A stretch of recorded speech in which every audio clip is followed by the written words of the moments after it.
We'll have those stories in just a moment, but first, our top story.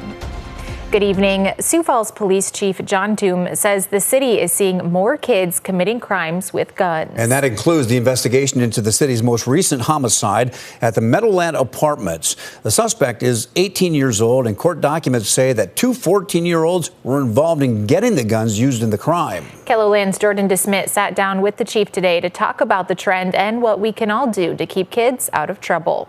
Just hours before the city's most recent homicide, court documents say teenagers fired a stolen gun outside the Meadowland Apartments. It was one of the guns police say were stolen from a pickup just a few blocks away. One of those weapons was also used in the murder.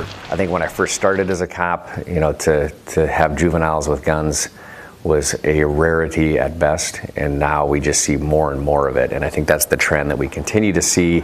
Sioux Falls Police Chief John Thum says it's not uncommon for a juvenile offender to have more run-ins with law enforcement down the road. If I look at adults who have been arrested, I almost see a juvenile record every time. Thum says the behavior of juveniles don't represent the entire group. He says kids are getting on the right track, but the behavior of some seems to escalate. We have to find a way to interrupt this and make sure that we're intervening with youth early, because when it gets to this point, it's oftentimes too late when the behavior has escalated this high.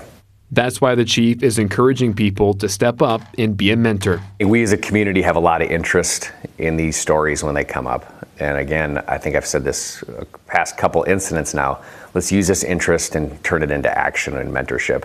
Most of our title schools still have a waiting list of kids, young kids, grade schoolers, who want mentors in their lives.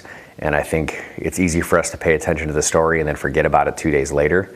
But let's turn that into action. In Sioux Falls, Jordan DeSmit, KELOLAND News. 18-year-old Cray Bluebird is the man accused of the homicide at the Meadowland Apartments. He is being held in the Minnehaha County Jail on a $1 million bond.